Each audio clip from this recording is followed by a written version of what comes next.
Para mí Six Feet Under es una de las mejores series, sino la mejor serie en la historia de la televisión, que tuvo un montón de reglas a la hora de llevarse a cabo cada una de sus filmaciones, muchas de ellas estipuladas por este director de fotografía llamado Caso, que además me contó algunos detalles referidos a cosas como por ejemplo esos famosos comerciales que estuvieron tan poco tiempo y muchas cuestiones vinculadas a cómo se hizo esta serie increíble llamada Six Feet Under. We now return to Mira Akian and Contre with our latest interview. That look was so interwoven and perfect for the material.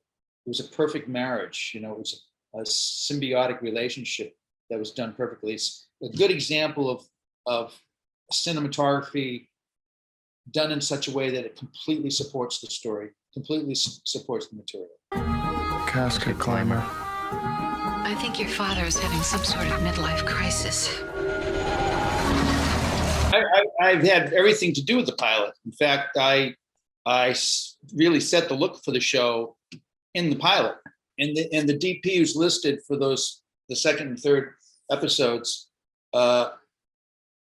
He wasn't really doing the job we want him to do, so he got fired out at the end of the third episode. It was way different than anything that was being done on TV at the time, and he just wasn't getting it. He was trying to do, you know, all the normal stuff that everybody did, and that wasn't going to fly. And so, because I spent a lot of time in prep with the producers and Alan Ball during prepping the pilot, and in fact, when I went in to interview for the pilot, after they sent me the script, I read the script. I said, "Oh my God, this has to be done completely." So all the things that I was thinking about doing, using wide lenses, using deep focus, everything about composition, you know, actually bringing wide shots and composition to television, which was unheard of at the time. I said, that's the thing that's going to make the show. At that time, they didn't know what they wanted, but I know that they wanted something different.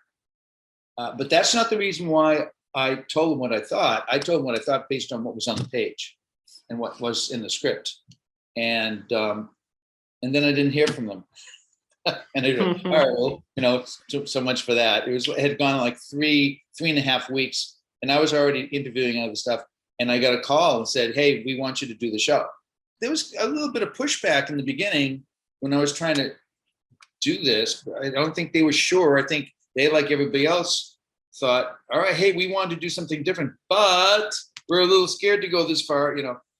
But we did it. They stood behind me, and then they stood behind me so much that after the pilot, when the other guy came in to do the second and third episodes, they kind of laid down the law as well. And this guy just couldn't get it. And I was getting daily reports when I was still on the feature saying, "Oh my God, you can't believe what this guy's saying." Sometimes I kind of feel like Dad's around. Do you ever? Where do you think I am? Heaven or hell? Because people didn't connect, you'll never see an over the shoulder. When you did conversation, everybody was shot singly. I mean, there's wider shots when you'd see groups of people together. And if there was a 3 or 4 shot, but if there was 2 people talking, you'd never see an over the shoulder. That was a rule that we did not do over the shoulders because we did not connect people. Everything we did, because what we were trying to do is we were trying to put the audience into the room. And with wide lenses, you put people in the room, you put the audience in the room. You know, you're not using a long lens like you're looking from another room. If you did, it was a wide lens and you could see somebody in the distance. But everything was shot with wide lenses after the first season. And then after the second season, we finally got permission from HBO to shoot 16:9. But up to that point, we were framing for 16:9, but we had to protect a 4:3. Yeah. The way that they were marketing to Europe. So the way that I did that is that, well, okay, I'll tell you what, we'll protect 4:3. So whoever was talking, as long as you could see their mouth, so they'd be on the edge of frame 4:3, and you'd see their mouth talking. So we're protecting it, you know, but we didn't do any composition based on 4:3. Yeah. We're still shooting 16:9. And then after the second season, they just gave up after telling us what to do. Also, made things even more difficult for myself because I hadn't put in ceilings on all the sets. Yeah. So now I couldn't even light from around, you know what I'm saying? In some places I could lift up a corner, stick a light in there, but so so what I end up doing is pouring huge amounts of light through windows. And so in a way it was better anyway, because it made everything look more natural. Because if you notice in 6 Feet Under, the light looked very, very natural, even though it was a little bit augmented, but I was mixing hard light with soft light. So it was a very natural feel and look.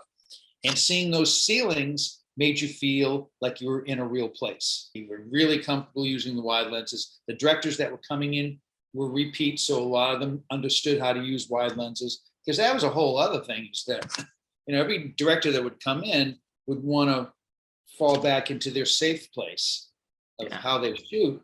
And, you know, shooting with wide lenses, when you're a director and have never shot with wide lenses, you know, it's in learning how to condense your coverage, because you're not shooting 2 or 3 cameras where one camera's shooting wide and the other one's just shooting tight shots at the same time. Now, that's not happening in this show. Yeah. We don't do that. And so it's very, very difficult. A lot of arguments, a lot of pushback, a lot of the producers coming down and saying, no, you can't do that. You can't direct that way. This is the way you guys looked at the show. You know what the show was when you came into this. You can't then suddenly decide to fall back on the way you usually direct. This is the way this show looks. Top morticians rely on Living Splendor embalming fluid. Living Splendor. Only real life is better. There's a huge difference between the pilot and the rest of the episodes. That's the commercials that you shot for the first episode. Yeah, they decided that was unsustainable. That's why they did.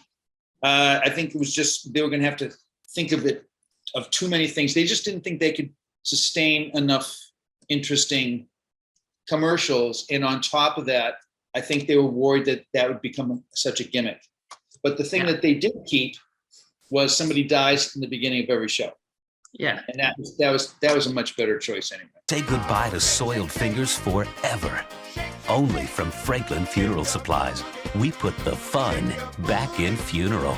You mentioned the death at the beginning of each episode, how hard it was to be creative, not only about the death that you were showing, but also how you were portraying them.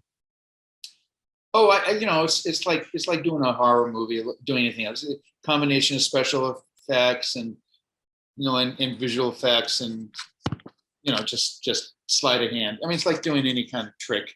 I mean, it was always a big thing with the bodies that they'd bring in, and they were done so well. Scary, you know, and then sometimes they'd have to do the person's real face, you know. So it was pretty good. Yeah, the body modelers were really, really good. Really good special effects people. I have colitis. Oh, no. Yep, I do. There it is, colitis. She actually came on as a director before she ever got a part in the show. Yeah. They wrote a part for her later. But she came on as a director first. You know, she and I got along super well. It was really great. And then they wrote a part for her. They wrote her as the sister. So yeah. It was really. How's she? What's that? How's she as a director? Like, because we are used to see her in front of the camera. Incredible director. I mean, she was really, really good. She loved what we were doing on the show, so she embraced that even more. And then it's interesting, you know, I directed an episode in the 4th season, so it was really funny where she really gave me a hard time in a good way, being the director. It was good. We had a lot of fun with it. Yeah.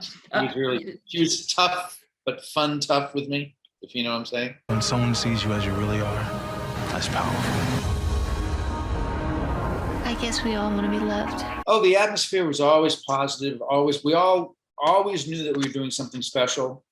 And so everybody was looking and striving to see what they could add and to make it even more rich and interesting. And the actors constantly brought their game, you know, to the set. There was never a time when people weren't working at 200% level. Yeah. So it was kind of a show, you know, and also it was one of the first shows that really dealt with you know, 2 gay men effectively, you know, and it was really done incredibly well. Why do people have to die? make life important. First and foremost, I think people connect with the show because these are the kind of life things that everybody has to go through with their families and loved ones and stuff like that. So it always hits a deep note with everybody. You know, it strums those chords in your psyche, in the way that you deal with your loved ones, with family, life, death, that kind of stuff. Plus the life subjects, you know, of love and sex and gay relationships and all the things that they brought in are all, you know, topics that people are always interested in and trying to deal with. And so I think on that level, I think it's one thing that they remember. And then the other thing was the look of the show. The look of the show and the way it was done was just, it was kind of this carefree, easy, it wasn't cutty. It didn't feel manipulative, because I think when you're doing like a Jerry Bruckheimer show, for instance, a TV show by Jerry Bruckheimer, you're constantly feeling like you're being manipulated, because there's a cut every 3 or 4 seconds, and then the camera's always moving, and it's always dragging you around and pushing you around and showing stuff, and wowing you constantly with this and that. But I mean, that's how he does his movies too. So his TV shows, his movies. I would say a complete diametrically opposite position of 6 Feet Under would be a Jerry Bruckheimer show. So what's the meaning of life?